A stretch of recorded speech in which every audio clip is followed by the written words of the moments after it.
नमस्कार दोस्तों, आज का वीडियो आपको बताते हुए, सुनाते हुए बहुत उत्साहित हूँ। क्योंकि ये समझ लीजिए कि एक ही जगह पर आपको अगर बहुत सारी चीज़ें मिल जाएँ तो बड़ी खुशी होती है। मैं बार-बार कहता हूँ रिसर्च होनी चाहिए, शोध होना चाहिए। तो रिसर्च गेट पर मुझे एक बहुत ही शानदार पेपर मिला, वो आज मैं आपके साथ साझा कर रहा हूँ। टाइटल है some gems of Sanskrit literature. Scientific study है। ये बताया गया है कि संस्कृत लिटरेचर में कितने काम की चीज़ें वैज्ञानिक दृष्टिकोणों से अलग-अलग क्षेत्रों में मिलती है। डॉक्टर उमेश कुमार सिंह जो कि रिसर्च एसोसिएट हैं centre for Indic studies university of Massachusetts USA. उन्होंने ये रिसर्च पेपर लिखा था। आपको रिसर्च गेट पर मिल जाएगा। लेकिन जैसा मैं हमेशा कोशिश करता हूँ कि सहज सरल भाषा में फटाफट आपको कुछ देर में इसके बारे में समझा दूँ। सबसे पहले आप लोगों के ज़हन में बहुत सवाल आते हैं, कौन-कौन से ग्रंथ हैं, कहाँ-कहाँ पर क्या लिखा गया है, किन-किन विषयों पर लिखा गया है, उसकी कुछ ऑथेंटिक जानकारियाँ दीजिए। तो ये जो डॉक्टर उमेश कुमार सिंह हैं और इनकी टीम है पूरी, जब रिसर्च के लिए निकली तो ये इसी चीज़ पर कोशिश कर रहे थे। इनका पेपर जो था उसका ना टाइटल है science and technology in ancient Indian text. भारतीय साहित्य, वेदांत जिसको मैं बार-बार कहता हूँ, वैदिक वाङ्मय में क्या-क्या चीज़ें, कौन-सी साइंटिफिक स्टडीज़ मिलती हैं, उनके बारे में इन्होंने बहुत वृहद शोध किया। और इनका फ़ोकस जो था वो ऐसे अनपब्लिश्ड और नॉन ट्रांसलेटेड टेक्स्ट की तरफ था, जो कि अभी तक प्रकाशित भी नहीं हुआ है या फिर जो बहुत लोकप्रियता से या बड़ी आसानी से उपलब्ध नहीं हो पाता है, ऐसे टेक्स्ट को उन्होंने इसमें शामिल किया था। इसमें रसशास्त्र मैंने डॉक्टर पीसी रे पर भी एक वीडियो बनाया, वो भी आपको देखने को मिलेगा, तो उससे आपको समझ में आएगा कि रसायन शास्त्र में हमने कितना काम किया था। तो इन्होंने भी उसका ज़िक्र किया है रसशास्त्र का। और we started our search from Jaipur collection. Jaipur में वो गए, वाराणसी में वो गए, अलग-अलग जगहों पर जाकर उन्होंने ग्रंथों का संकलन किया, उनको पढ़ा, विशेषज्ञों की मदद से उसको समझने की कोशिश की। उसमें से उन्होंने जो सबसे महत्वपूर्ण काम किया, जो आज मैं इस वीडियो के ज़रिए आपके सामने रख रहा हूँ, वो ये कि एक लिस्ट बनाई। ये बहुत छोटी लिस्ट है उस वैदिक वाङ्मय की, जहाँ पर अद्भुत साहित्य, अद्भुत विज्ञान, ज्ञान देखने को मिलता है। और भारतीय पुरातन साहित्य और भारतीय पुरातन ज्ञान विज्ञान का गौरवशाली इतिहास का अंदाज़ा इस छोटी-सी लिस्ट से लग जाता है। कैसे?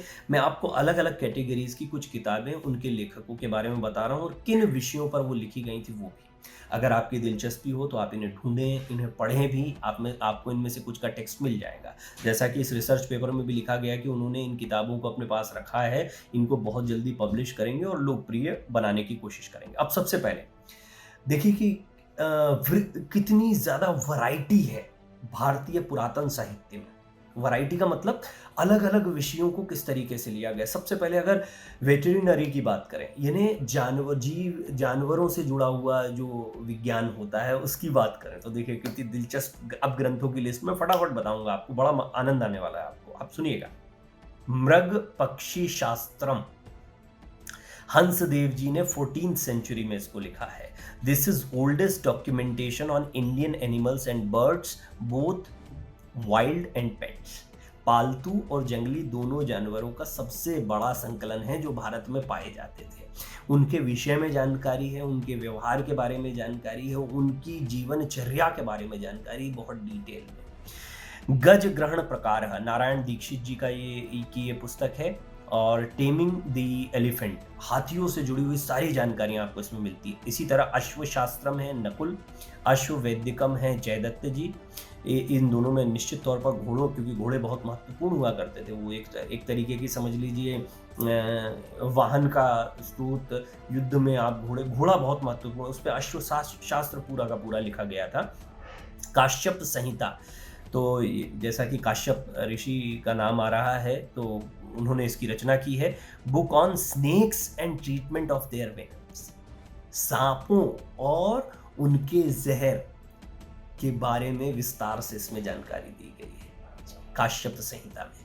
यानी कि सर्प भी एक बड़ी समस्या हुआ करते थे।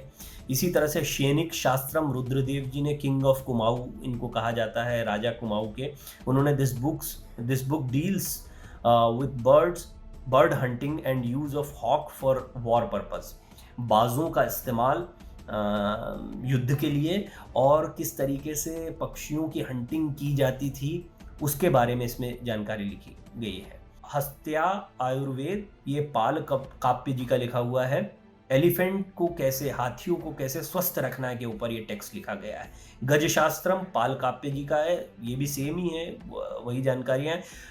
हरिहर चतुरंगम गोदावर मिश्र जी की पुस्तक है, deals with horses and elephants for war purpose. हाथियों और घोड़ों का युद्ध में कैसे इस्तेमाल होना, इस पर पूरा शास्त्र लिखा गया है।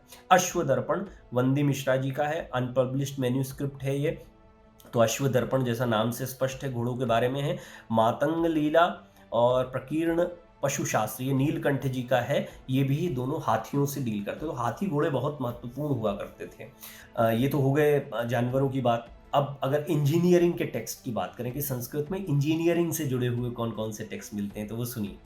अंशुबोधनी, जो महर्षि भारद्वाज ने लिखा। स्पेक्ट्रोस्कोपी, स्पेक्ट्रोस्कोपी समझते हैं ना, अब तो मॉडर्न भाषा है। इसके ऊपर पूरा का पूरा शास्त्र आपके यहाँ महर्षि भारद्वाज लिख चुके हैं अंशुबोधनी के नाम से।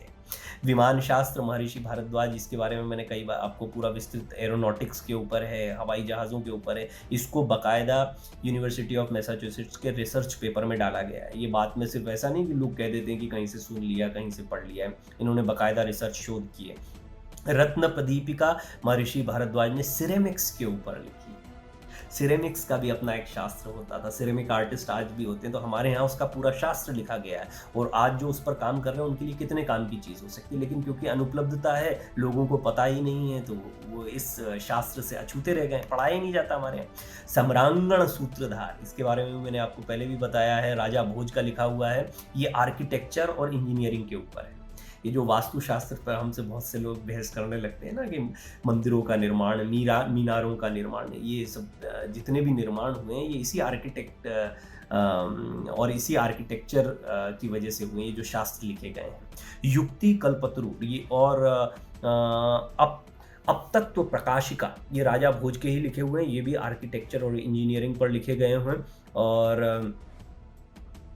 एक सुब्रया शास्त्री जी ने इसका रिविलेशन किया, या इसका संपादन किया, जो अब तत्व प्रकाशिका है राजा भोज जी की पुस्तक, उसके बारे में, तो ये भी इसमें लिखा। अब कृषि शास्त्र पर आइए, एग्रीकल्चर, इसके ऊपर मैं एक अलग से वीडियो बनाऊंगा, क्योंकि पराशर ऋषि जो हैं उन्होंने काफ़ी कुछ काम कृषि शास्त्र पर किया। वर्तमान दौर में भी कृषि से जुड़े हुए जो वैज्ञानिक संस्थान हैं, वो उनके इस शास्त्र को लगातार पब्लिश भी कर रहे हैं और लोगों को बता भी रहे हैं। ये इतना इंपॉर्टेंट है पराशर ऋषि का लिखा हुआ कृषि शास्त्र। काश्यपीय कृषि सूत्र, ये काश्यप ऋषि ने लिखा है। Biggest text on agriculture in Sanskrit, सबसे बड़ा साहित्य अगर कृषि पर लिखा गया है तो काश्यप ऋषि का ये काश्यपीय कृषि सूक्ति है। इसी तरह विश्ववल्लभ है चक्रपाणी मिश्रा जी का। कृषि पाराशर, जिसका मैंने अभी जिक्र किया, देखिए उसको भी लिखा है। और कृषि कांडम, ये दोनों पाराशर ऋषि के लिखे हुए हैं। इसमें बहुत ही ज़बरदस्त जानकारी है एग्रीकल्चर के बारे में, हल कितने प्रकार के होते हैं, और मैं तो इस पर एक डिटेल्ड वो बनाऊंगा आपके लिए वीडियो। ऑर्गेनिक खेती क्या होती है, जिसकी बहुत बात होती है। कृषि शासनम दशरथ शास्त्री जी का है। वृक्षायुर्वेद, पेड़ पौधों से जुड़ा हुआ वृक्षायुर्वेद भी है, सुरपाल जी ने लिखा है। बृहत संहिता अंतर्गत वृक्षायुर्वेद, ये वराहमिहिर जी के जिस बृहत संहिता की मैं बात करता हूँ, उसमें मैंने आपको बताया था आर्किटेक्ट के बारे में, उसके साथ साथ में इसमें वृक्षायुर्वेद के बारे में भी जानकारी। बृहत संहिता है, उसमें बहुत सारी चीज़ों के बारे में जानकारी। इसी तरह प्रकीर्ण वृक्षायुर्वेद है, ये पुराण इत्यादि से प्राप्त चीज़ है, जो इंडिजीनियस एग्रीकल्चर नॉलेज के बारे में, इन्हें भारत में किस तरह से कृषि होती थी। अब आइए फूड साइंसेस पर, खाने पीने की बात करते हैं। तो भोजन कौतूहलम, क्षेम कौतूहलम, सूप शास्त्रम, मान सोल्लास, तक्रकल्प, पाक दर्पणम, पाकावली, प्रकीर्ण पाक शास्त्र, इनमें श्री रघुनाथ, क्षेम शर्मा, सुकेश सोमेश्वर, पाराशर ऋषि, महाराजा नल, इन सभी लोगों ने इन पुस्तकों को लिखा है। तो ये बहुत ही शानदार है। अब इसमें वॉरफेयर भी है, यानी युद्ध के बारे में जो लिखा गया है। भगवान शिव का शिव धनुर्वेद भी है, भगवान शिव ने जो लिखा है वो भी मौजूद है और उसको इस रिसर्च में शामिल किया गया है। इसमें आर्चरी और वारफेयर, यानी कि किस तरह धनुष चलाना है, धनुष से जुड़ा हुआ विज्ञान है। वाशिष्ठ धनुर्वेद है, महर्षि वशिष्ठ का। नीति प्रकाशिका है, कोदंड मंडनम है, धनुर्विद्या विलासम है, खड़ग परीक्षा है, प्रकीर्ण धनुर्वेद है, और इसमें वैशंपायन और आचार्य शांगधर और बाकी अननोन है, अज्ञात हैं।